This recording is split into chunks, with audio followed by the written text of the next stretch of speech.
मकबूजा जम्मू और कश्मीर में अंजुमन औकाफ जामिया मस्जिद श्रीनगर ने जुमातुल विदा के अजीम मौके पर कश्मीरी मुसलमानों को तारीखी जामिया मस्जिद में नमाज जुमा अदा करने से रोकने के काबिज भारतीय इंतजामिया के इक़दाम की शदीद मज़म्मत करते हुए कहा है कि काबिज इंतजामिया ने फिर एक बार तानाशाही का मुजाहरा करके कश्मीरी मुसलमानों के दीनी जज्बात मजरूह किए हैं।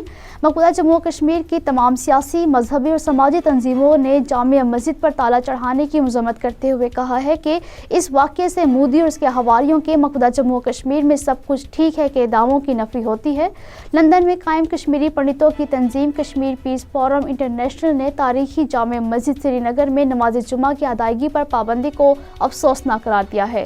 मुत्तहिदा मजलिस उलमा जम्मू कश्मीर की तरफ से गुज़िश्ता रोज़ नमाज जुमा के मौके पर मसाजिद, खानकाहों, इमाम बारगाहों में उलमा, आइमा और खुतबा ने एक रादात पेश करके ईद उल फितर सादगी से मनाने, गरीब और पसमानदा तबकों का हर तरह से ख्याल रखने पर जोर दिया है। रादात में मस्जिद अक्सा में फ़लस्तीनी अवाम पर बदतरीन तशद्दुद की मज़म्मत करके OIC समेत आलम इस्लाम पर जोर दिया गया है कि वो इसराइल के खिलाफ सख्त इक़दाम करें। मीर वाइज उमर फारूक के घर में मुसलसल गैर कानूनी नज़रबंदी की भी मज़म्मत करते हुए ईद उल फितर से पहले उनकी रिहाई पर जोर दिया गया। मोदी हुकूमत कश्मीरी अवाम की ज़िंदगी के हक़ समेत तमाम बुनियादी हकूक़ गस्ब करके आलमी कवानीन और मुआहिदों की खुली खिलाफ वर्जी कर रही है। भारत ने मकबूजा जम्मू और कश्मीर को इसके अपने ही बाशिंदों के लिए एक जहन्नुम में तब्दील किया है। दुनिया की नाम निहाद सबसे बड़ी जमहूरियत होने का दावेदार भारत कश्मीरी अवाम के जमहूरी हकूक़ से मुसलसल इनकार कर रहा है।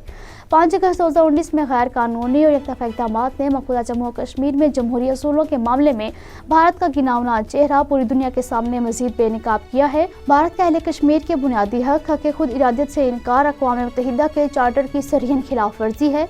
वक्त आ गया है कि दुनिया अपनी खामोशी तोड़ दे, क्योंकि कश्मीरी अवाम को उनके बुनियादी और मजहबी हकूक़ से भी महरूम किया जा रहा है। अहले कश्मीर के उनके बुनियादी हकूक़ बशमूल हक़ खुद इरादत के हसूल में मदद करना दुनिया के हर जी शऊर इंसान का फ़र्ज़ है।